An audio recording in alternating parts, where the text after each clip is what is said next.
Nous bénissons le Seigneur parce que, au-delà de tout ce qui est en train de se passer, on voit toujours la main de Dieu qui conduit son Église. Et le Seigneur permet que nous soyons ici. Nous lui rendons toute la gloire. Donc le Seigneur a tout prévu, il a tout planifié et nous ne faisons que suivre les traces que le Seigneur a prévues. Les enfants d'Israël sont passés par le désert, c'était une étape de transition, mais l'Esprit avait déjà préparé et c'était tout simplement, ils étaient en train de marcher dans les pas de Dieu. Nous voulons rendre gloire au Seigneur pour ce qu'il rend possible. Donc ce matin encore, Dieu veut nous bénir par sa parole. Alléluia. C'est pour cela qu'on va rester vraiment attentif et puis écouter la parole de Dieu. Parce que Dieu ne parle jamais en vain. Quand il y a quelque chose qui se prépare dans notre vie, quand il y a quelque chose qui se prépare dans une société, quand il y a quelque chose qui se prépare dans un environnement, Dieu prend le temps d'informer, d'avertir son peuple. De la même façon, lorsque vous voyez que le ciel commence à s'assombrir, vous vous apprêtez déjà à recevoir de la pluie. Donc si nous les hommes, on sait reconnaître le signe des temps, afin que lorsque dans le ciel, il y a des nuages qui commencent à naître, on se dit, ah, il va pleuvoir. Et puis on commence à ramasser les choses, on commence à s'apprêter parce qu'il y a une forte pluie qui se prépare. De cette même manière, il y a des signes des temps. Il y a des signes des temps que nous pouvons observer qui peuvent nous révéler déjà que tout peut basculer, tout peut changer, tout peut arriver. C'est pour cela ce matin, le thème de ma prédication est « Tout peut basculer ». Nous allons prendre un texte dans la Bible. On va prendre Matthieu 7, versets 24 à 27. On va lire ce texte. C'est pourquoi, quiconque entend ces paroles que je dis et les met en pratique sera semblable à un homme prudent qui a bâti sa maison sur le roc. La pluie est tombée, les torrents sont venus, les vents ont soufflé et se sont jetés contre cette maison. Elle n'est point tombée parce qu'elle était fondée sur le roc. Mais quiconque entend ces paroles que je dis et ne les met pas en pratique sera semblable à un homme insensé qui a bâti sa maison sur le sable. La pluie est tombée, les torrents sont venus, les vents ont soufflé et ont battu cette maison.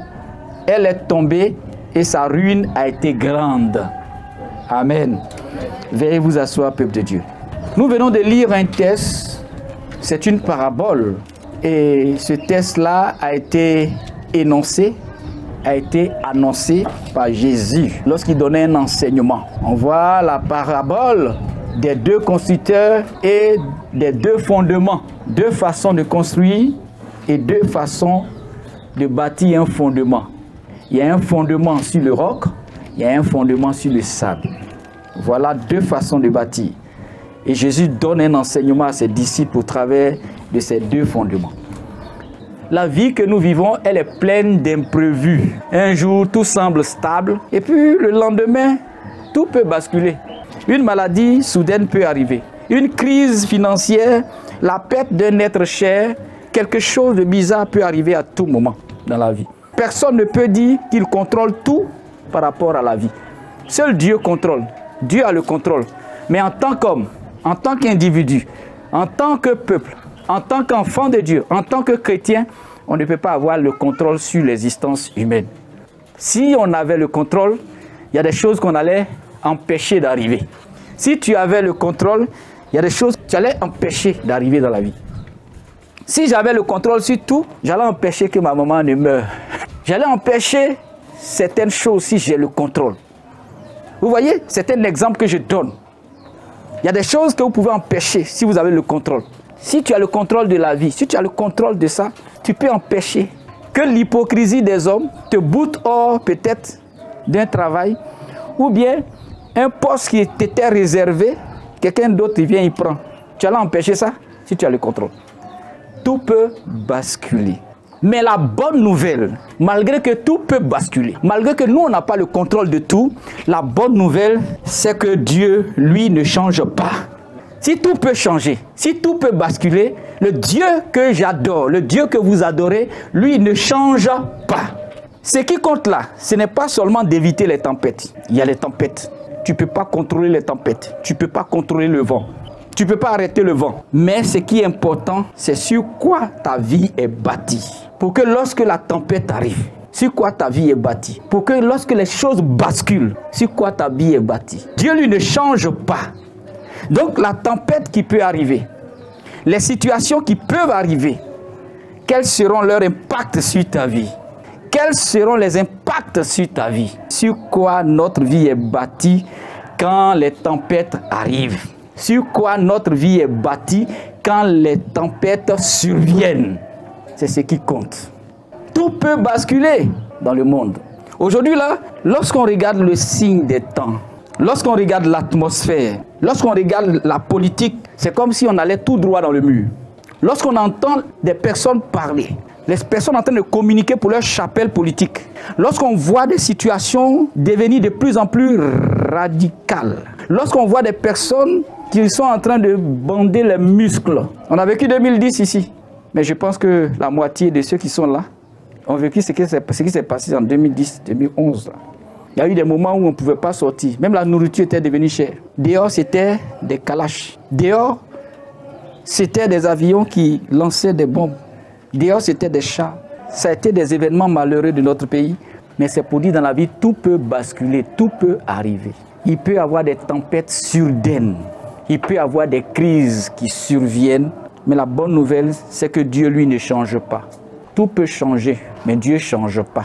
C'est pour ça, la grande question aujourd'hui, c'est sur quoi est bâtie ta vie. Sinon, la grande question, ce n'est pas les tempêtes. Le vent, là, ça peut souffler à tout moment. Peut-être même avant qu'on ait fini le culte, il aura un vent. Il aura une tempête. Il aura une pluie. Sur quoi est bâtie ta vie? Tout peut changer, mais Dieu il ne change pas. Il y a des exemples dans la Bible. L'exemple de Job est frappant. Job avait tout, mais il a perdu en un seul jour tout. Richesse, famille, santé, il a perdu. Vous voyez, la tempête a emporté certaines choses, mais l'essence de sa vie, la raison de sa vie n'a pas été emportée par ce vent. Les crises peuvent venir, les tempêtes peuvent arriver. Si notre vie est bâtie sur Jésus, nous allons résister. Et Jacques 4, verset 13 à 15 nous dit que la vie est incertaine. Et nous ne savons pas de quoi demain sera fait. On est là, mais on ne sait pas ce qui va se passer demain. On peut seulement pressentir des choses. Dieu peut nous révéler des choses. Mais pour dire comme ça, on sait à tout moment ce qui va se passer demain, je dirais non, parce qu'on n'a pas le contrôle de ces choses. La seule chose qu'il faut rechercher, c'est la solidité. La solidité dépend du fondement de ta vie. Quand il y a des inondations ici à Abidjan, on voit qu'il y a des maisons qui s'écroulent. On voit qu'il y a des immeubles qui tombent. Mais on voit également que d'autres maisons résistent. Est-ce que je suis un homme qui peut résister? Est-ce que je suis une femme qui peut résister? Est-ce que je suis un enfant qui peut résister? Jésus nous enseigne que l'homme sage là, il bâtit sa maison sur le roc. Et le roc ici, c'est la parole de Dieu. Un homme sage bâtit sa maison sur la parole de Dieu. Alors que l'insensé, lui, bâtit sa maison sur le sable. Nous voyons déjà à l'horizon que beaucoup de choses peuvent advenir. Mais notre solidité dépend du fondement de notre foi. Une foi qui est fondée sur Christ est inébranlable. Même dans les épreuves, si tu places ta confiance en Jésus, rien ne peut t'ébranler. La foi inébranlable est fondée sur Jésus-Christ de Nazareth. Ça, c'est Psaume 62, verset 7. Et si vous voyez dans la Bible que Pierre a marché sur les eaux, c'est parce qu'il avait sa foi qui était fondée sur Jésus. Toutes les fois qu'il avait le regard sur Jésus, il pouvait marcher sur les eaux. Mais quand il a commencé à regarder la tempête, il s'est enfoncé, il a coulé. Ce matin, regarde à Christ. Fonde ta vie sur Jésus. Ne regarde pas aux tempêtes. Tu ne peux pas les contrôler. Tu ne peux pas agir sur les tempêtes. Tu ne peux pas agir sur ton lendemain. La parole de Dieu déclare que le lendemain prendra soin de lui-même. Mais le juste là, il vivra par la foi. Le juste vivra par la foi. Fixe tes regards sur le Seigneur. Focalise sur le Seigneur. Ne focalisez pas sur des situations parfois qui peuvent vous troubler. Qui peuvent troubler votre quiétude. Mais regardez et fondez votre vie sur la parole de Dieu et sur les promesses de Dieu. Je vais appeler le peuple de Dieu ce matin à la solidité. À la solidité devant toute situation. Dieu veut nous voir solides. Dieu veut nous voir vrais.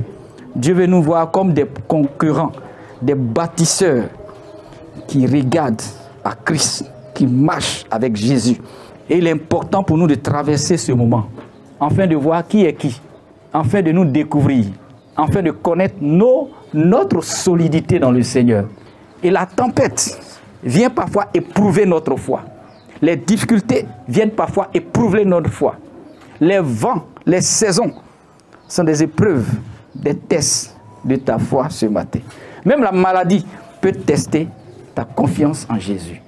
Quand le médecin donne un diagnostic qui est incurable, qu'on ne peut pas guérir, la personne peut perdre sa foi et aller vers d'autres choses, chercher la guérison. Mais celui qui bâtit sur Christ regarde à Jésus et espère la guérison. Parce que Jésus guérit. Il a dit dans sa parole, par ses maîtrissures, nous sommes guéris. Je vais demander et dire à quelqu'un ce matin, appuie-toi sur Christ, fonde ta vie sur Jésus. Et pour terminer, comment tenir ferme quand tout bascule? Quand tout bascule. Le premier conseil que je peux donner, c'est de rester ancré dans la parole. Reste ancré dans la parole.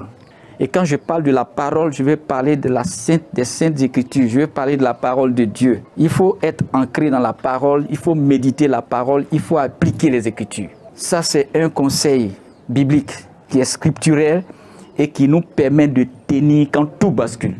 Reste donc accroché à la parole de Dieu. Médite, applique les Écritures quand tout bascule et tu vas rester ferme. Il faut avoir une relation profonde avec Dieu également. C'est le temps pour nous de revoir notre relation avec le Seigneur, notre communion avec Jésus. Par la prière, la communion avec le Seigneur, là, ça va te fortifier davantage. Tu auras une force surnaturelle quand tout bascule, quand il y a les tempêtes, quand il y a les difficultés, que tu es en communion avec le Seigneur, tu restes serein. Tu restes serein malgré certaines difficultés quand Christ est premier dans ta vie. Le Seigneur te donne la force de la résistance. Parce que nous, en nous-mêmes seulement, déconnectés du Seigneur, on ne peut pas avoir la force. C'est dans le calme et la confiance en Dieu que viendra ta force, déclare la parole de Dieu. Et aussi marcher par la foi et non par la vue. Il y a des choses que tu vas voir qui seront effrayantes. Mais si tu veux appuyer et focaliser ton regard sur cette tempête effrayante, tu ne vas pas pouvoir marcher, tu ne vas pas pouvoir tenir ferme. Il faut marcher par la foi. C'est vrai que tu vois ce qui est effrayant, mais tu marches par la foi en disant « Je puis tout par celui qui me fortifie ». Si Dieu est pour moi, qui sera contre moi? Lève-toi et bénis Dieu. Lève-toi et marche par la foi. Au nom puissant de Jésus, je suis plus que vainqueur. Celui qui est en moi, c'est Christ. Et donc, je n'ai pas peur de vous, Satan. Je n'ai pas peur de vous, esprit de la sorcellerie.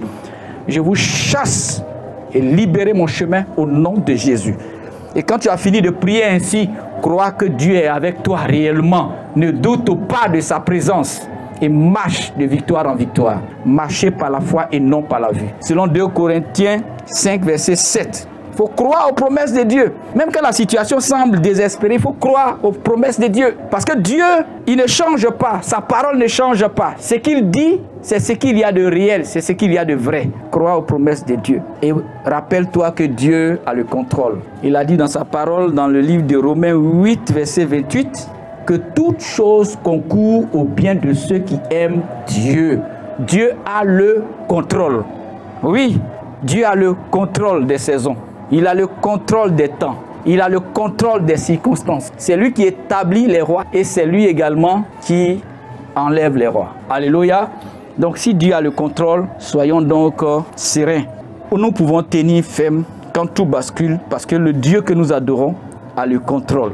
La tempête ne vient pas pour engloutir un enfant de Dieu, mais elle vient pour te donner encore plus d'assurance que celui que tu adores est le véritable Dieu.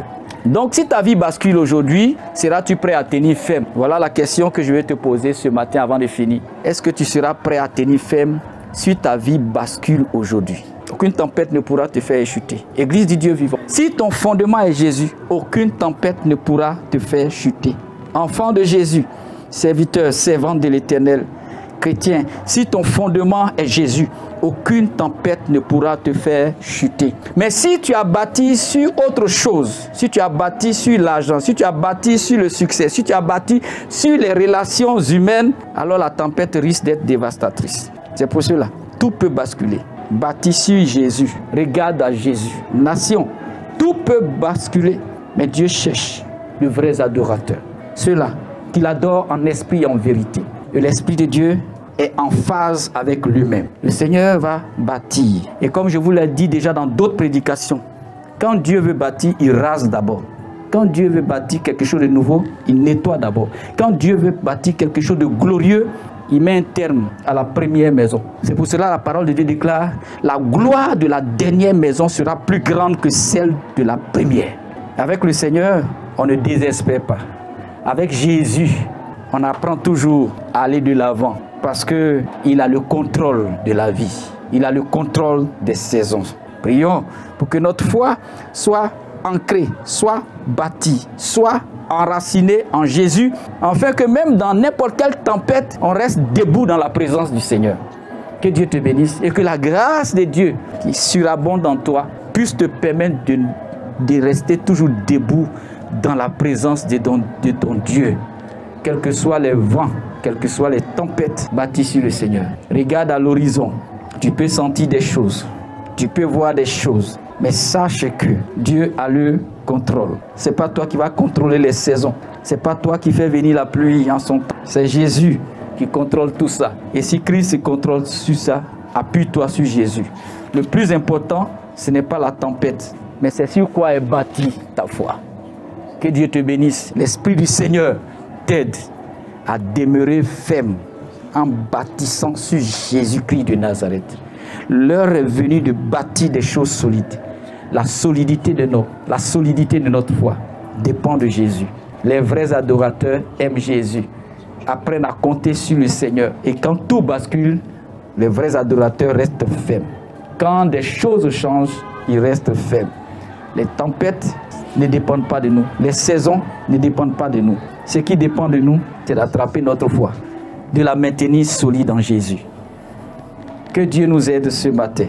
Dieu ne change pas. Et ce qui compte, ce n'est pas seulement d'éviter les tempêtes, mais sur quoi notre vie est bâtie quand les tempêtes surviennent. Que Dieu te bénisse et qu'il t'aide à résister.